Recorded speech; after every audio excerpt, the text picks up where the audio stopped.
vamos a comenzar ya con la primera mesa redonda de la jornada, titulada «Cómo la innovación aborda los retos de la transición energética». En esta sesión descubriremos las claves para lograr una integración masiva de renovables. El pasado mes de septiembre, la Comisión Europea presentó su propuesta para revisar al alza el actual objetivo de reducción de emisiones para el año 2030, con el propósito de elevarlo del 40% actual a al menos el 55%, lo que implicará aumentar el objetivo de energías renovables y de eficiencia energética, ya que los actuales, un 32 y un 32,5% respectivamente, no serán suficientes. Por ello, ahora vamos a profundizar en cómo la transformación digital puede favorecer también la evolución del sector energético y cómo las redes inteligentes serán un elemento clave para ello. Todo con la vista puesta en la innovación como palanca, por supuesto. Para moderar esta mesa está con nosotros el CEO de InnoEnergy Iberia, como sabéis, empresa motor de la innovación en energía sostenible en Europa, y quien en relación a este tema, en una entrevista reciente, ha dicho: tenemos un sector energético muy desarrollado y competitivo, pero para estar en la primera línea a nivel mundial nos falta desarrollar como país mecanismos de apoyo a los emprendedores. Y eso están haciendo. Así que, bienvenido, Mikel Lasa. Mikel, ¿qué tal? Hola, ¿cómo estás? Muy bien, Aquí Elena, te veo. muy buenos días. ¿Qué tal estáis? Encantada de saludarte, Mikel. Ya has visto que desde la Comisión Europea, no sé si me veis, me voy a poner aquí. Mikel, no sé, ya has visto que Isidro Laso desde la Comisión Europea hablaba de vuestro trabajo excelente desde InnoEnergy, así que vuestra fama os precede. Antes de llegar ya te han presentado. ¿Has visto? Sí, ya lo he oído. Así que es un placer que estés con nosotros. Antes de que nos presentes a tu mesa, recordar al público que podéis enviar vuestras preguntas a esta mesa redonda a través de la columna que encontraréis a la derecha de vuestras pantallas en el streaming. Si estáis en pantalla completa, salís y ahí tenéis, pincháis y podéis lanzar vuestras preguntas a todo el panel y yo se las pasaré a Mikel o a quien corresponda. Así que, Mikel, mientras nos presentas a tu panel, te escuchamos. Muy bien, pues muy buenos días a todos. Muchas gracias, Elena, por la introducción. Nada, deciros que estoy encantado de moderar esta mesa porque la verdad es que contamos con unos participantes excepcionales, que además todos ellos conocen en profundidad el tema de la innovación y la transición energética y que además son muy complementarios entre sí porque cada uno de ellos representa un rol muy específico y además muy necesario en el ámbito de la innovación. Permitidme que empiece dando la bienvenida a Miguel Dubisson, director general de operación de Red Eléctrica, a quien supongo que todo el mundo en el sector y más en este foro conoce perfectamente, dilatadísima experiencia, gran experto y gran conocedor del sector eléctrico. Miguel, buenos días, ¿cómo estás? Hola, Ángel, buenos días. Muy bien, encantado de compartir esta mesa con vosotros. Perfecto, muchas gracias.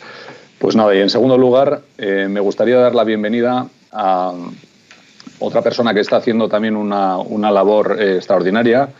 Se trata de David Pistoni, CEO y cofundador de Celeros, una startup de Valencia que está trabajando en un proyecto tan ambicioso como es conseguir que el Hyperloop sea una realidad en un futuro muy cercano. Y además, tenemos la suerte de contar con David en el plató en Madrid. Buenos días, David, ¿qué tal estás? Buenos días, Mikel. Encantado de estar con vosotros.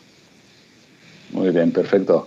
En tercer lugar, también contamos con una participante de excepción. Se trata de Pilar Rodríguez.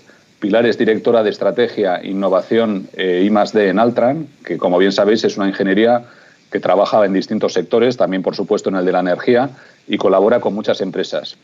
Y estoy seguro que Pilar hoy nos va a aportar una visión transversal súper interesante. Pilar, buenos días.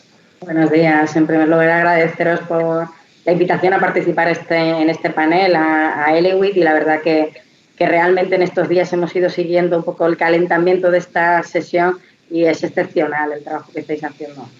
Enhorabuena. Muy bien, Pilar. Y en último lugar, y no por ello menos, contamos con la presencia de Diego Díaz Pilas, director de Perseo Iberdrola.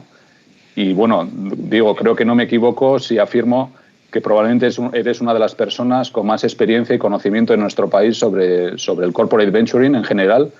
Y sin duda, si hablamos del corporate venturing en el sector de la energía, porque ya llevas unos cuantos años en este tema. Buenos días, Diego. Muy buenos días, Mikel. Buenos días a todos. Un placer estar aquí. Lo de los años en el tema es consecuencia de ir cumpliendo años exclusivamente. Así que a ver si además de los años podemos aportar algo de experiencia y hacemos una una conversación interesante para los asistentes. Muy buenos días a todos. Muy bien. Pues bueno, habiendo presentado a este panel excepcional, permitidme que empiece con las primeras preguntas. Y bueno, para introducir el tema sí que me gustaría hablar un poco sobre la transición energética, ¿no? ¿Sabéis? La transición energética, esta transición energética en la que ya estamos inmersos, pues vamos, como se ha estado diciendo durante esta mañana, tiene por objetivo principal la descarbonización del sistema energético, ¿no? Pero cuando hablamos del sistema energético, pues lógicamente la parte eléctrica representa tan solo una parte del sistema energético. Existen otras, digamos, otras áreas en las que también hay que, digamos, ahondar o trabajar para esa descarbonización. Y lo digo porque la parte de generación eléctrica, sobre todo, pues estamos bastante avanzados con el tema de las renovables, etcétera. Pero, Miguel, me gustaría hacerte una pregunta. ¿Tú crees que es posible, más allá de lo que es toda la parte de generación eléctrica que estábamos mencionando, es posible descarbonizar también, bueno, otras cosas como son el transporte, la industria pesada, no sé, la climatización de los edificios? ¿Cómo puede prepararse el sistema energético a través de la innovación para conseguir estos objetivos de energía limpia y estos objetivos de clima que nos hemos fijado para 2030 y sobre todo para 2050, que es cuando pretendemos alcanzar la neutralidad climática? Buenos días de nuevo. Pues a las dos cuestiones que planteas te contestaré. A la primera señalando que efectivamente se puede y se debe. No obstante, en el panel tenemos expertos que sin duda pondrán ilustrar con mayor precisión cómo la descarbonización de otras actividades más allá del propio sector eléctrico se puede y se debe producir, de eso no hay duda. A la segunda sí que te puedo contestar con bastante detalle, si quieres. Y efectivamente esa transición energética se va a producir. Y yo suelo decir que en España la iniciamos ya hace bastante tiempo, no se la llamaba así, pero la iniciamos pues en los primeros años de este siglo. Y concretamente, y estando en el ámbito que estamos, hablando sobre la innovación, pues la iniciamos gracias precisamente a que la innovación fue una realidad en nuestro país. Se construyeron los primeros centros de control de renovables, como el CORE de Iberdrola, por ejemplo, y en el año 2006, Red Eléctrica, como operador del sistema, construyó el CECRE, que es el primer y único centro de control del mundo que controla toda la renovable de un país. En realidad la innovación está con nosotros en Red Eléctrica desde nuestra creación. Allá por el año 85 fuimos, porque no solo se innova en tecnología, se innova también en gestión, fuimos el primer TSO del mundo. Después nos han seguido otros muchos países. Volviendo al asunto que nos reúne, pues efectivamente esa transición energética se va a producir sobre la base fundamental del PENIEC. El PENIEC español, que apunta pues, que allá por 2030 se va a incrementar de manera muy notable la participación de la renovable, hasta 50 gigas la eólica, 39 la fotovoltaica, con una contribución que asimismo debe incrementarse de las instalaciones de bombeo, el almacenamiento hidráulico, fundamental, absolutamente fundamental, en otros 3,5 gigas aproximadamente, y con un nuevo entrante, que sí es realmente innovador, que son las baterías, con unos 2,5 gigas que se espera que estén y que van a tener su importancia. Las baterías van a tener su importancia y luego, si hay tiempo, podemos hablar algo más de ello, especialmente en los sistemas pequeños, en los sistemas de los territorios no peninsulares, en las islas. De tal forma que efectivamente esa transición que decimos que iniciamos ya hace mucho tiempo, nada menos que hace, pues como el CECRE, hace 16 años, se va a producir con elementos innovadores que van a tener que seguir apoyando justamente que lleguemos al objetivo que para 2030 apunta a tener un 74% de energía renovable en el mix de producción. Es esto un reto. El año pasado tuvimos en el entorno del 38%, que está siendo mejor en términos hidráulicos, esencialmente hidráulicos, pues vamos cercanos al 45, hasta el 74, un larguísimo recorrido, y va a suponer el incremento del parque generador en los términos que comentaba hace un instante. Esto no es trivial, el sistema va a cambiar enormemente, la operación del sistema para todos va a ser muy distinta, y si hacemos las cosas como las hacemos hasta la fecha, pues el éxito no llegará. Hay que cambiar, hay que hacer las cosas de otra forma, y tendremos que innovar en el ámbito de la propia operación del sistema y también en el ámbito de la tecnología, porque como sabéis, la única tecnología renovable que es capaz de garantizar el funcionamiento seguro del sistema, ella sola, es la hidráulica. Pero lamentablemente no somos Noruega. Aquí no tenemos el 90 y tantos % de de potencia hidráulica, de contribución a la energía. Aquí tendremos otra energía renovable que también es importante, en la que España está bien dotado, eólico, fotovoltaico, pero que no contribuyen a la seguridad del sistema en los mismos términos que la hidráulica. Por eso la innovación será absolutamente ineludible si queremos no llegar al 74% de renovables en el año 2030, al 100% en el entorno de 2050. Y para eso hay que modificar, hay que investigar, hay que avanzar en lo que esas nuevas tecnologías renovables pueden aportar al sistema. No pueden hacer lo que hacen las hidráulicas porque no tienen su inercia, porque no tienen esa capacidad de regular potencia, frecuencia, en fin, la tensión, en los términos que el sistema necesita para funcionar con seguridad. Pero ya hay proyectos en los que se está trabajando para que avancen en el sentido que necesitamos. Por ejemplo, se está trabajando todavía en los albores en la emulación de inercia, en disponer de inercia sintética, que es fundamental para estabilizar un sistema eléctrico y que hoy no tienen. Y que mientras tengamos las nucleares, los ciclos combinados, en 2030 todavía habrá, evidentemente, no habrá problema. Pero más adelante, cuando tengamos solamente a la fotovoltaica, a la eólica, la hidráulica y los almacenamientos, pues estos generadores tendrán que hacer cosas que hoy no hacen. Y para eso hay que innovar, hay que seguir trabajando en líneas como las que acabo de comentar y otras adicionales, ¿no? Y también tendremos que avanzar, lógicamente, en lo que es el propio sistema, el hardware del sistema, las redes, tanto la de transporte como la de distribución. Luego quizás podamos andar un poco más en el concepto, para que efectivamente puedan hacer cosas que hoy no hacen. Estamos avanzando, por ejemplo, la interconexión en corriente continua que tenemos en España con Centro Europa, pasando por Francia, evidentemente, pues fue innovadora y en su momento, y sigue aún siendo, la interconexión en corriente continua de mayor potencia que emula corriente alterna. Esto nos ha posibilitado contribuir a la seguridad del sistema, además de a la formación del mercado interior de la energía. De tal forma que la innovación no es nueva, está en nuestra genética desde hace muchas décadas. Estamos dando pasos, pero tendremos que dar otros más para llegar a ese objetivo que planteabas. Muy bien, Miguel. Muchas gracias, muy interesante. Sin duda muy destacable, como tú has dicho, el papel que ha jugado Red Eléctrica, no solo como innovador, sino también como, digamos, posibilitador de la integración y de la ocurrencia de las innovaciones de otras muchas compañías, ¿no? Entre ellas también, pues, por supuesto, Iberdrola. Diego, me gustaría también saber un poco, que complementaras un poco quizás la respuesta de Miguel, ¿no? Desde vuestra perspectiva, porque efectivamente vosotros también habéis sido durante estos años unas de las organizaciones que habéis jugado un rol fundamental en todo esto y que, bueno, pues yo creo que también estáis llamados a seguir haciéndolo en los próximos años ante el reto que tenemos encima, ¿no? ¿Cómo ves tú este tema?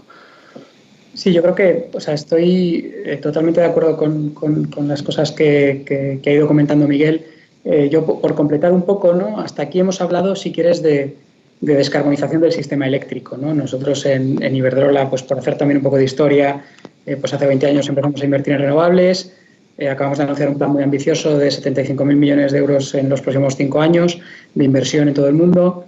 Y esto está muy bien y realmente hay una serie de retos, como comentaba Miguel, pero yo creo que en España pues estamos como dicen los ingleses, pues on track o en camino de llegar a ese 74% de renovables en 2030, con los retos asociados que hay que trabajar, por supuesto, y las innovaciones asociadas que hay que trabajar, pero fundamentalmente el motivo de esto es que las renovables son competitivas y lo van a ser aún más, ¿no? Entonces, esto está bien, pero no es suficiente. ¿Por qué no es suficiente? Porque a día de hoy la electricidad a nivel mundial es un 20% del consumo de energía final, como bien comentabas al principio, Miquel, ¿no? Y realmente en Europa es un poquito más, en España es un poquito más, 23, 24%, da igual, pero tenemos un 75-80% del sistema energético en el mundo que todavía depende de combustibles fósiles. Esta es la mala noticia, ¿no? Entonces, si hacemos un trabajo excelente descarbonizando el 75% de la electricidad, pero la electricidad se mantiene en el 20% del consumo de energía final, pues básicamente solo estamos descarbonizando el 20%. Y claro, esto realmente no es suficiente para los objetivos que tenemos de descarbonización de la economía como sociedad. ¿Cuál es la buena noticia? La buena noticia es que en paralelo a la descarbonización del sistema eléctrico, Nosotros desde Iberdrola pensamos que tenemos tecnología para que los próximos 10 años no sean solo los años de la descarbonización del sistema eléctrico hasta el 75% en Europa, sino que sean los 10 años de la electrificación de la economía. De forma que ese 20% suba de forma significativa en los próximos 10 años y después, para que, según vamos descarbonizando la electricidad, esa electricidad contribuya a que descarbonicemos todo el consumo de energía final. ¿Qué tecnologías tenemos para esto? Bueno, pues tenemos, yo diría, muchas tecnologías, pero a mí me gustaría destacar dos, ¿no?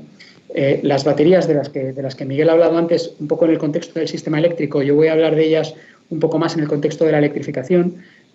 Las baterías han reducido sus costes un 90% en la última década y nosotros esperamos en nuestras estimaciones una reducción adicional del 60% en la próxima década.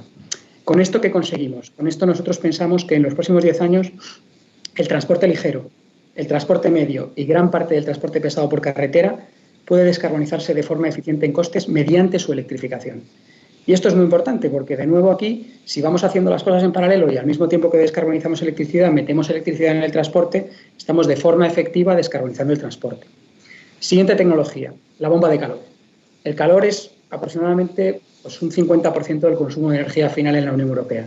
En España es ligeramente por debajo, por nuestra circunstancia climática, pero en este orden de magnitud. Y de nuevo aquí tenemos la suerte de contar con una tecnología que tenemos que desplegar y que tenemos que trabajar sus modelos de negocio en colaboración, por supuesto, con compañías tecnológicas y con startups, que es lo que hacemos desde Perseo, pero tenemos una tecnología que es la bomba de calor que nos puede permitir descarbonizar todo el calor en edificio y parte del calor industrial de baja y media temperatura. Con estas tecnologías y sus modelos de negocios asociados, que son los que desde Perseo trabajamos, en nuestro caso, con la óptica de las startups y en general desde Iberdrola con todos nuestros partners de innovación, pensamos que es posible llegar a que la electricidad crezca en los próximos años hasta cubrir más de un 80% del consumo de energía final. Efectivamente, hay una serie de nichos, y has hecho referencia al principio, Miquel, a alguno de ellos, en los que va a ser difícil que a partir de 2030, con la tecnología que tenemos a día de hoy, la electricidad llegue, ¿no? Estos nichos que nosotros vemos son fundamentalmente la industria de alta temperatura, donde pensamos que es difícil que llegue la electricidad, aunque hay algunas aplicaciones a las que sí podrá llegar, el transporte marítimo, el transporte aéreo y parte del transporte pesado por carretera, ¿no? Estos nichos que son más o menos un 15% del consumo de energía final, tenemos que trabajar, y aquí hay tecnologías muy prometedoras como los combustibles eléctricos, entre otros, y los gases eléctricos, como por ejemplo el hidrógeno verde, en la que tenemos que trabajar para reducir sus costes de forma significativa para que en esta fase en la que ya hemos sido capaces de ir electrificando hasta ese 80% el consumo de energía final, tengamos tecnología para llegar a ese 100% mediante estos gases y combustibles renovables, ¿no? En definitiva, a mí, por resumir un poco el marco general, creo que estamos haciendo desde el sector eléctrico con todos nuestros partners y con un papel importante de las startups y las compañías tecnológicas, un trabajo, yo diría que muy bueno de incrementar la participación de renovables en el mix eléctrico. Creo que a 2030, con los retos que ha comentado Miguel, podemos alcanzar este ambicioso objetivo del 75%, pero yo quiero insistir en que esto tiene que ir en paralelo de la electrificación de la economía, porque si no, no vamos a ser capaces de conseguir el objetivo último, que es el de descarbonizar la economía, ¿no? Entonces, nuestra visión es descarbonizar electricidad, sí, vamos a desplegar, estamos en ello, vamos a apretar, vamos a ir contra esos retos y yo creo que lo vamos a conseguir. Y en paralelo tenemos que ser capaces de electrificar la economía para conseguir descarbonizarla. Muy bien, muchas gracias, Diego. Quisiera, en la línea de lo que estamos hablando, quisiera preguntar a Pilar, ¿no? Sobre todo por estos últimos comentarios que ha estado haciendo Diego en relación a la descarbonización del sector de la energía. ¿Cómo ves, Pilar, o cómo crees tú que, en base a vuestra experiencia, que digamos, la industria en general está asumiendo este reto de la descarbonización y cuáles son las innovaciones que tú crees que van a permitir este cambio? Pues hombre, cogiendo el discurso de Diego, ¿no?, que yo creo que viene perfectamente hilado, y por irnos un poco efectivamente coincidiendo con las reflexiones tanto de Miguel como de Diego, ¿no? O sea, la realidad es que la generación eléctrica, desde un punto de vista de la aportación de los gases de efecto invernadero, es relativamente pequeña en porcentaje, estamos hablando del 13%. Por tanto, si efectivamente queremos ir a ese modelo de transición energética, ir a descarbonizar la sociedad, tenemos necesariamente que ir a aquellos sectores tanto sociales como económicos, que hoy en día son los que están provocando de alguna manera la mayor parte de esos efectos nocivos de los gases de efecto invernadero. Por poner una cifra, el 50% precisamente de esas emisiones proceden, como bien decía Diego, tanto del sector industrial como del sector transporte. Es decir, que hay dos grandes retos, no solo la industria, sino que a su vez nuestros hábitos como sociedad, como la necesidad de las cadenas logísticas, de la realidad de nuestra forma de conducirnos hasta ahora, pues nos lleva a unos niveles de emisiones que claramente son inaceptables en el marco de los retos que nos hemos marcado como en Europa. Desde un punto de vista de la industria, lo que vemos nosotros como experiencia, que claramente tenemos buena parte de nuestra base de nuestros clientes en el sector industrial, es que hay un compromiso, ¿no? Yo creo que, y quizás si cabe, la situación de la pandemia nos ha llevado a sentirnos más vulnerables, ¿no? Así que quieres todavía tener más acento en la necesidad de hacer esa transición. Pero claramente hay dos palancas. Esto ya decía Miguel y decía Diego que hay que asumir los retos que ya tiene el sistema de generación eléctrico. Se está en la senda, se está en el camino, pero aún así hay un reto, el nivel de reto es relevante, pues desde un punto de vista cuando tenemos que electrificar el 50% del consumo, el reto es, si quieres, todavía más relevante. Con lo cual hay para mí dos vectores, ¿no? Es decir, cómo se va a producir esa electrificación, es decir, tanto a nivel, digamos, de generación, cómo vamos a ser capaces de generar esa energía eléctrica para ese 50% de la actividad económica que hoy por hoy se está nutriendo de otras fuentes de energía. Eso por un lado. Y cómo hacemos además, como decía Miguel, que sea estable, que requiera que de alguna manera se pueda generar y se pueda comportar con los niveles de calidad que requiere una actividad económica, o en este caso una actividad como, desde el punto de vista industrial, una actividad como el transporte, con las implicaciones económicas que a su vez tiene. Y la otra parte es, tenemos una serie de condicionantes, es decir, que tienen que ver con la competitividad de la industria. La energía es claramente un factor de competitividad o de falta de competitividad en la industria. Como bien sabéis, este es un gran reto que tenemos como país, ser capaz de alguna manera de nutrir a nuestra industria con la energía que necesita, al coste que necesita para ser competitivo con su entorno económico, y de alguna manera ese proceso de regulación de todos los factores que afectan al precio de la energía, que hay algunos aspectos que tienen que ver con la regulación, hay algunos aspectos que son técnicos, pero que hoy en día no son un incentivo, a hacer esa transición, a acelerar esa transición.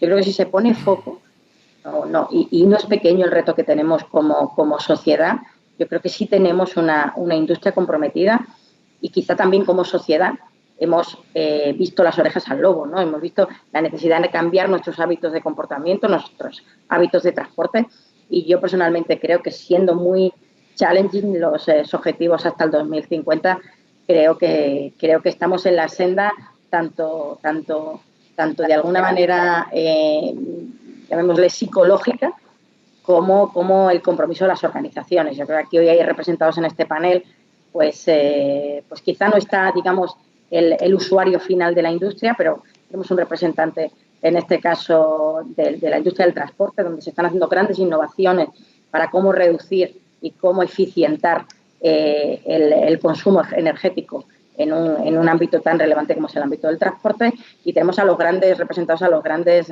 actores del sistema eléctrico, ¿no?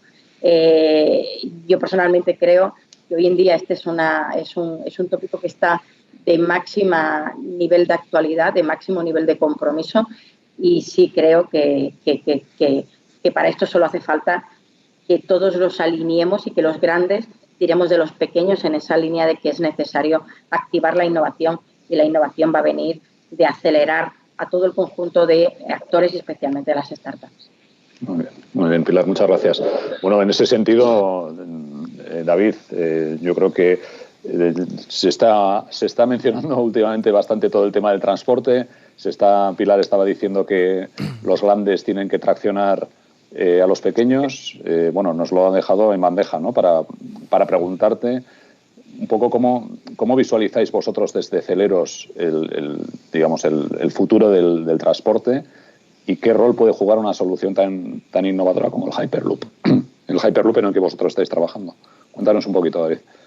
Muchas gracias, Miquel. Y sí, totalmente de acuerdo con lo que se ha mencionado ya por parte de mis compañeros de panel. Pilar lo decía, ¿no? Que el sector del transporte es uno de los que tienen un porcentaje de responsabilidad más alto en cuanto a las emisiones de gas invernadero. Y en este sentido, dividiría en dos partes en el ámbito del transporte. ¿Qué es lo que tiene que cambiar? Hay una primera parte que ya ha adelantado Pilar, que es de concienciación, ¿no? De como individuos, como sociedad, qué cosas tenemos que tener en cuenta, qué tenemos que cambiar el chip en algunos aspectos, y también la responsabilidad de las instituciones, ¿no? de trasladarnos y de potenciar también desde las empresas esos cambios necesarios. No todo se soluciona con la tecnología, pero sí que la tecnología, por supuesto, y la innovación también tiene un papel clave y complementario a esta primera parte más de concienciación que ya se ha mencionado. Y en este ámbito nosotros el futuro del transporte lo vemos apoyado en tres capas de innovación. Una primera capa de innovación sería la mejora o la optimización de lo que ya tenemos, como por ejemplo es la tecnología digital, que hace que podamos optimizar y aprovechar mejor las tecnologías y los medios que ya tenemos en nuestras ciudades. Tenemos pues, medios como el car sharing, que nos permite sacarle el mayor partido a los vehículos que ya tenemos en la ciudad. Tenemos el objetivo de la intermodalidad, de conectar mejor todos los medios de transporte que ya están en nuestras ciudades. A nivel interurbano lo mismo, las tecnologías digitales nos permiten ir más allá con los medios de transporte que hoy en día ya tenemos, y ese sin duda es uno de los pilares que hace falta potenciar. La segunda parte sería la mejora tecnológica de los medios que ya tenemos. Por ejemplo, la movilidad eléctrica sin duda es uno de los pilares fundamentales. Las baterías están permitiéndonos coger los vehículos de automoción que ya conocíamos y darles una vuelta para que sean más sostenibles y que puedan pasar al siguiente nivel. Y así con diferentes tecnologías como por ejemplo el hidrógeno, que también nos permitirá pues, tener nuevas perspectivas en algunos campos. El tercer pilar sería la innovación disruptiva. Ya no estamos añadiendo capas de digitalización, ya no estamos haciendo mejoras de hardware, sino que estamos totalmente poniendo nuevos conceptos sobre la mesa, y en este ámbito tendríamos, por ejemplo, Hyperloop como uno de esos pilares de lo que vendrá en el futuro, o los propios taxis voladores, que es pues una idea que la primera vez que la escuchas te parece algo totalmente futurista, como en su inicio también lo puede parecer Hyperloop, pero ya hay pruebas físicas con estos medios de transporte y ya se está incluso trabajando tanto en Hyperloop como en los drones para transporte de pasajeros en el marco legislativo que permita que dentro de X años pues esto pueda llegar a ser una realidad. Entonces, en este ámbito yo creo que en estos tres canales de innovación es muy importante que en primer lugar haya una apuesta por los tres. Es muy importante el corto, el medio y el largo plazo, y los tres tienen que estar dentro de un mismo plan. Y en segundo punto, que los tres estén también alineados con los objetivos de sostenibilidad a 2030, a 2050, y con la sociedad como objetivo y como al final el receptor de todas esas mejoras. Y en cuanto a Hyperloop, es un nuevo medio de transporte que permitirá conectar ciudades y núcleos entre los 400 y los 1500 kilómetros de distancia. Queda, digamos, donde el tren ya no es suficiente y donde se ha visto que el avión no es una opción sostenible para conectar esos rangos de distancias, y ahí lo que busca es complementar los medios de transporte que ya tenemos hoy en día como una nueva opción rápida y sostenible para la sociedad. Muy bien. Muchas gracias, David. Bueno, Elena, yo creo que vamos un poquito justitos de tiempo. No sé, si os parece, yo tengo muchísimas preguntas porque la verdad es que con estos ponentes es muy interesante. Si os parece, lo que os voy a pedir es que a las siguientes preguntas que os voy a lanzar, por favor, tratéis de ser un poco más concisos para que también al final tengamos tiempo de recoger preguntas del público. Entonces, bueno, yo creo que a estas alturas de la conversación a nadie le cabe la menor duda que la descarbonización va a pasar por una mayor electrificación del sistema energético. Yo creo que lo venimos escuchando por parte de todos los ponentes, y esto implica pues, que a todos los usos actuales de la electricidad habrá que añadir otros que, bueno, a priori parece que demandarán cantidades ingentes de electricidad, ¿no? Estamos hablando de la movilidad, estamos hablando de la industria e incluso de la generación de gases renovables. Yo creo que Diego hablaba del hidrógeno verde. Miguel, muy brevemente, ¿tú crees que el sistema eléctrico en el futuro podrá soportar los niveles de electrificación que ahora mismo nos estamos planteando. Las nuevas tecnologías están evolucionando lo suficientemente rápido para permitirlo. Bien, empezando por el final, la evolución de las tecnologías enlaza un poco mi respuesta con lo que comentaba al inicio de la sesión, ¿no? Hay trabajo, hay mucho que hacer por delante para tecnologías como la eólica y la fotovoltaica para el momento en el que solamente estén ellas y la hidráulica, que la hidráulica es pequeña en España, lamentablemente. De tal forma que hay ámbito para la mejora imprescindible, si no, no se logrará el 100% de renovables allá por 2050. Pero hay más cosas, aparte del lado de la generación está el lado del consumo. Y el consumo, que efectivamente va a incrementarse de manera notable por la movilidad eléctrica y demás. Primero, un mensaje tranquilizador. Es decir, aunque el ritmo al que se incremente el vehículo eléctrico en nuestro país se sitúe en los umbrales de máximo optimismo, de máxima instalación, no va a suponer un problema en términos de energía. En España ha crecido la demanda casi al 5% en algunos momentos y no hay ningún problema para que ahora eso se vuelva a producir. E insisto, incluso a los ritmos más acelerados de integración del vehículo eléctrico va a estar muy lejos el incremento de demanda derivada de ese sector de las cifras que acabo de mencionar. Y añado, en relación a las cargas, el vehículo eléctrico también, además de ser una carga, puede ser otra cosa. Y si aprovechamos, porque va a ser imprescindible, el potencial que tenemos desde el lado del consumo para contribuir al balance del sistema, es decir, no solo los generadores en el futuro tendrán que ser los que balanceen, los que den lugar al equilibrio carga-generación, también las cargas lo van a tener que hacer. Hasta la fecha solamente los grandes consumidores electrointensivos lo hacían con la interrumpibilidad. Esperemos que en el futuro también estén presentes, pero es que se tienen que sumar también los pequeños consumos a través de la agregación y con la tecnología suficiente que habrá con el Internet de las Cosas y otro tipo de instrumentos para que también contribuyan a balancear el sistema cuando esté del lado de la generación, por la volatilidad de los recursos, no sea capaz de hacerlo. No quiero extenderme mucho más por la premura de tiempo. Muchas gracias. Perfecto. Gracias, Miguel. Gracias. De alguna forma, bueno, entiendo que Miguel está hablando también de dotar de inteligencia al sistema y, bueno, de alguna manera supongo que esto pasa por la digitalización. Pilar, a mí muchas veces hablamos de la digitalización y en este foro hemos estado hablando, pero a veces yo creo que Silvia en la ponencia anterior ha hablado de un montón de startups súper interesantes en ese ámbito. Pero a mí a veces, pues tanta inteligencia artificial, tanto machine learning, etcétera, me resulta un poco abstracto, ¿no? De entender. No sé si podrías darnos tú unos ejemplos concretos sobre cómo la digitalización puede transformar el sistema energético, aterrizándolos un poquito más en unos casos concretos, un par de casos muy brevemente. Bueno, pues intentando ser breve porque es difícil.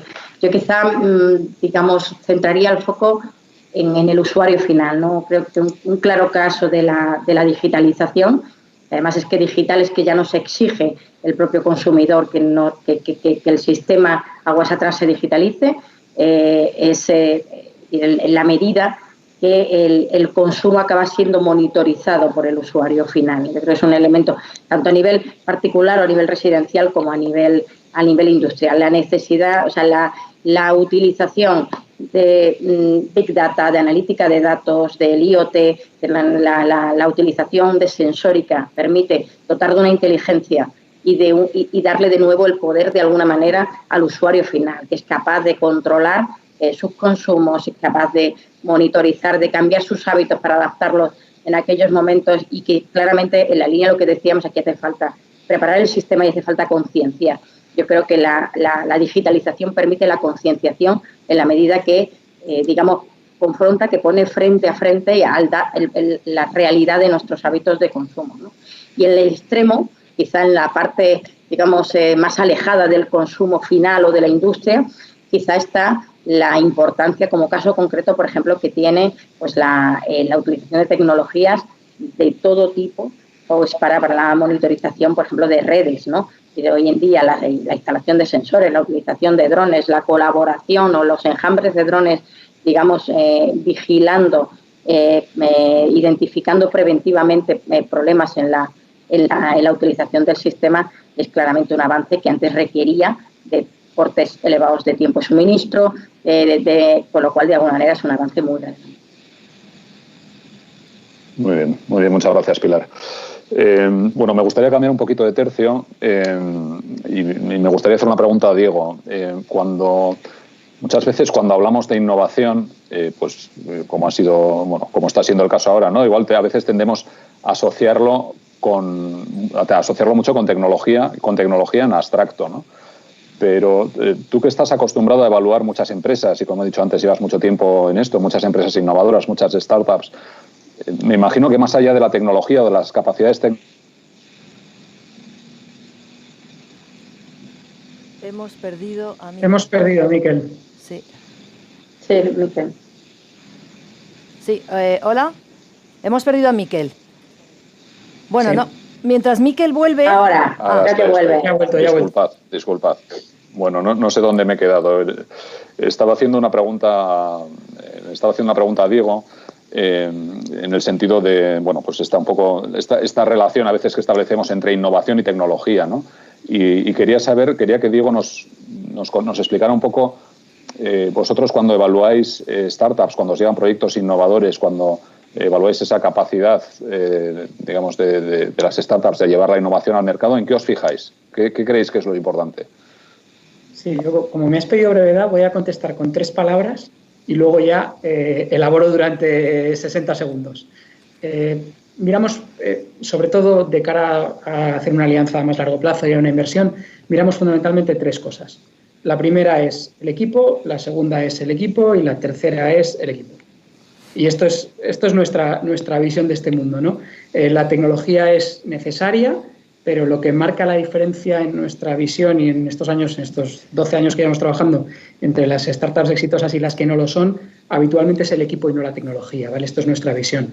Nosotros, y ahora ya elaboro un poco más, desde Iberdrola contamos con 4 instrumentos, hacemos pilotos con startups y ahí la tecnología es importante, quizá el equipo es menos. Hacemos 30, aunque sigue siendo importante el equipo, hacemos unos 30 pilotos al año.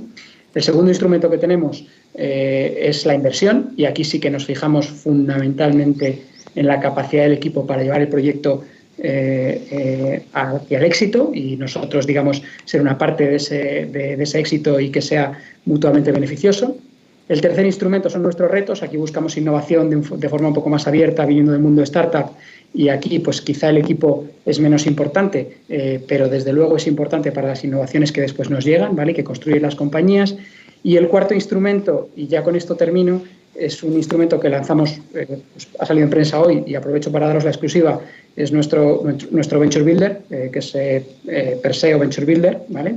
En el que lo que intentamos es precisamente, volviendo al equipo, combinar lo mejor de los dos mundos, ¿no? La potencia de fuego de una compañía grande y nuestra experiencia y nuestro acceso al mercado, con aproximaciones más ágiles en colaboración con startups y con equipos emprendedores en los que podemos llevar las ideas y los proyectos de forma más ágil al mercado, ¿no? En nuestro caso, para la industrialización y la descarbonización, pero bueno, aplica en muchos ámbitos, ¿no? Entonces, por resumir, respecto al éxito en el largo plazo de las compañías, equipo, claramente, y después, en función de la colaboración y de lo que buscamos en cada una de las colaboraciones, pues le damos más peso a la tecnología, le damos más peso al modelo de negocio, etcétera, ¿no? Pero en el largo plazo, si hay una receta, como decía Luis Aragonés, ganar, ganar y ganar, pues aquí sería equipo y equipo.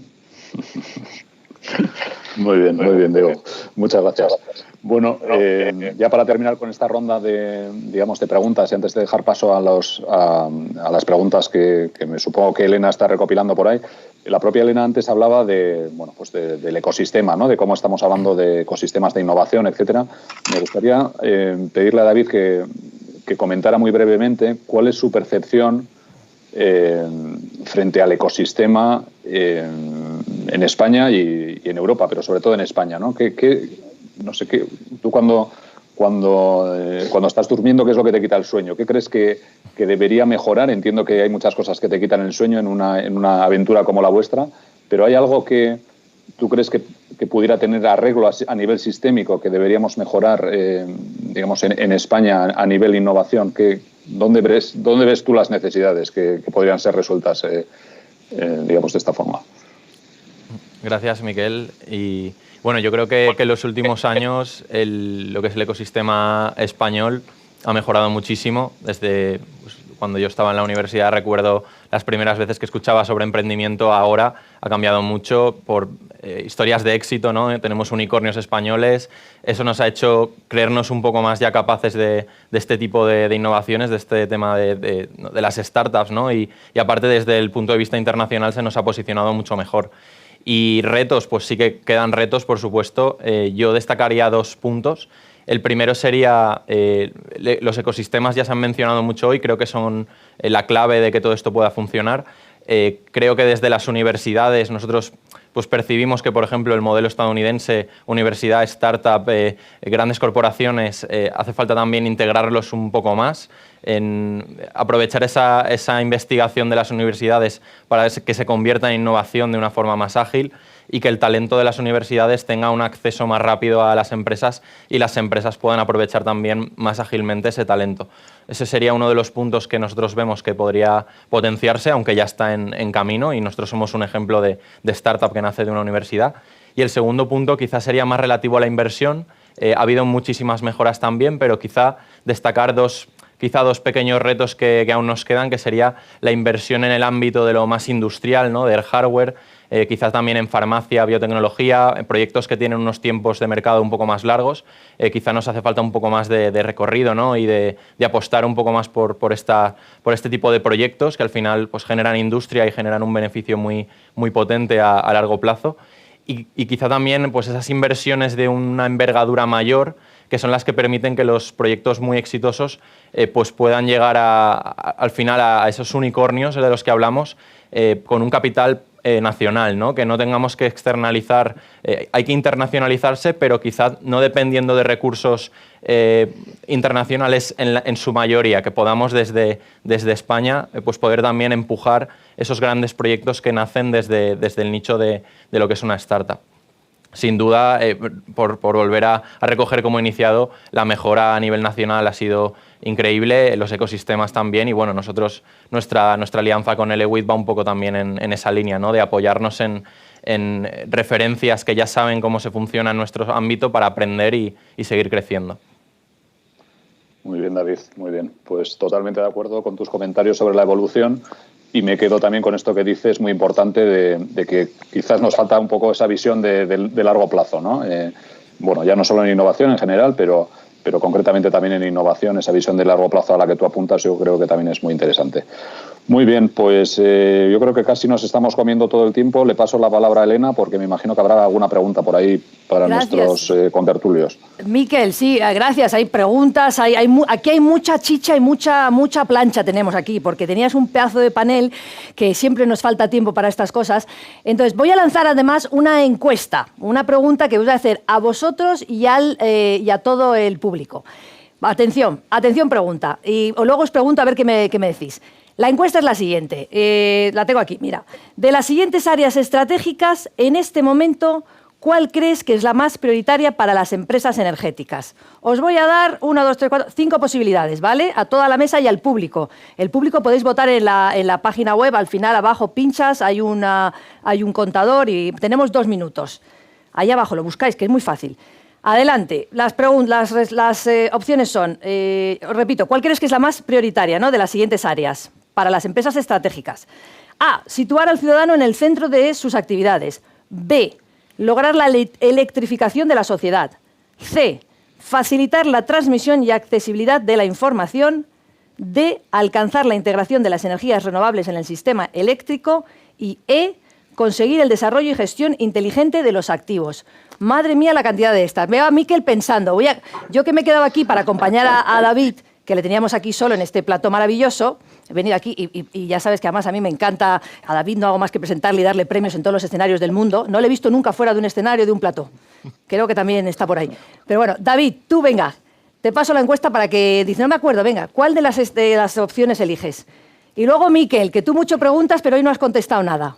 Pues es muy complicado decidirse por una, pero si tengo que mojarme, yo diría que situar al ciudadano yo creo que es la que aglomera todas las demás, ¿no? Porque para conseguir que el ciudadano tenga lo que buscamos, pues hace falta combinar las demás. Así me mojo, pero no me mojo. Sí, muy politically correct. Miquel y Diego, os veo a sentir, ¿estáis de acuerdo? Sí, yo estoy de acuerdo. Yo también apostaría por la primera, por el ciudadano, ¿no? Al final, sí. Todos estos cambios, esta transición tiene que empezar por la sociedad y tiene que ser la sociedad la que demande a todas las instancias este cambio, ¿no? Digamos, a los políticos, a la administración, a las empresas, a todo el mundo. Y todo eso debería empezar, desde mi punto de vista, por la sociedad. Así que la primera. Pilar y solo rápidamente, Pilar y Diego, Pilar y Miguel, decís sí o no, ¿estáis de acuerdo? Porque os voy a dar los resultados del público. ¿Estáis de acuerdo? A mí me gusta ser Totalmente. Perdón, Pilar. No, de acuerdo totalmente. Totalmente. Nada. Miguel. Ciudadano en el centro. A mí me gusta ser bastante realista, por razón de nuestro oficio, que lidiamos con el segundo a segundo. Todo eso está muy bien y evidentemente el objetivo es que el ciudadano esté en el centro, pero si no logramos que efectivamente la renovable se convierta en un instrumento total capaz de descarbonizar, todo lo demás será papel mojado. Pues el del público está de acuerdo con todos vosotros y a medias con Miguel, claramente, porque ha votado un 29,41%. Así que es el que se lleva la mayoría de la votación. No, perdón. Hay un empate, hay un triple empate. Oh my God, hay un triple empate, perdonad, con lograr la electrificación de la sociedad y con alcanzar la integración de las energías renovables en el sistema eléctrico. Qué buena vista tienes, David. 29,41, triple empate. ¿Cómo os habéis quedado, Miquel? Tomad nota. Si queréis que deshagamos el empate, yo diría, en la línea de lo que decía David, que si situamos al ciudadano en el centro, tenemos que ir hacia conseguir todo el resto de puntos, ¿no? Por deshacer un poco el empate. Si situamos al ciudadano en el centro, tenemos que trabajar en la electrificación y en la descarbonización del sistema energético. Bueno, qué bueno ahí, Diego. Miquel, efectivamente estamos sin tiempo. Os preguntaban sobre el papel del hidrógeno en la transición energética, sobre las principales barreras para una transición más acelerada, pero tendremos que volveros a invitar para que volváis a responder estas preguntas, porque ahora tenemos un break de 15 minutos. Aquí sí, tenemos, hay muchas preguntas, Miquel. Nada, repetiremos. ¿Os animáis a repetir? ¿Sí? Diego, Pilar, David, Miguel. Pues tenemos que... No hay tiempo para preguntas, entiendo, no hay tiempo para preguntas. Bueno, a no ser que luego me regañan, ¿sabes? Yo regaño a vosotros, a mí me regañan por aquí, entonces... Una pregunta, venga, una pregunta. Os lanzo entonces la del hidrógeno, ¿no? Supongo que la del hidrógeno... o cuáles son las barreras más... las principales barreras en una transición más acelerada. ¿Es la financiación, por ejemplo? La lanzo ahí. Miquel, tú eres el moderador, dinos a quién, o tú mismo, por ejemplo. No, yo eso me gustaría pasárselo a Miguel, a saber qué es lo que opina al respecto. Miguel. Bueno, todo es en fin, hay que tener una visión global para lograr los objetivos, ¿no? Pero indudablemente insisto un poco en el porqué de mi respuesta hace un instante. La clave, la base para que esto progrese es que logremos la descarbonización a partir de la integración de energías renovables. Es decir, eso es clave. Si no logramos que el sistema eléctrico, por ejemplo, allá por 2050, pues logre ese 100% de renovables, pues todo lo demás es papel mojado, sin menoscabo de que hay muchas cosas importantes. Pero empecemos, si me permitís la expresión, por las cosas de comer. Las cosas de comer son la energía. Hay que tener energía limpia. Esa es la clave, ese es el talón de Aquiles de todo este invento. Miquel, ¿estás de acuerdo? ¿Nos quedamos con ese mensaje? Totalmente de acuerdo. Nos quedamos con este mensaje y bueno, a todos a currar para tratar de que desde la parte que contribuimos, que seamos capaces de conseguir que esto, lo que dice Miguel, se haga realidad. Sí, lo ha dicho Miguel también, hay mucho trabajo por delante, así que dar las gracias a nuestra mesa fabulosa, a todos los ponentes. Estaban Pilar, Diego, Miguel, David y, por supuesto, a Miquel, nuestro supermoderador. Os invito ahora, vamos a tener un pequeño break de 15 minutos, pero no os vayáis, volvemos en 15 minutos. No cerréis la ventana de lo que nos estáis viendo, porque en cuanto la cerréis ya hemos vuelto. Así que dar las gracias a esta primera mesa redonda, al público por sus preguntas y por sus votaciones, y nos cogemos el Hyperloop y vamos a la siguiente sesión en unos minutos. Gracias a todos. Hasta ahora.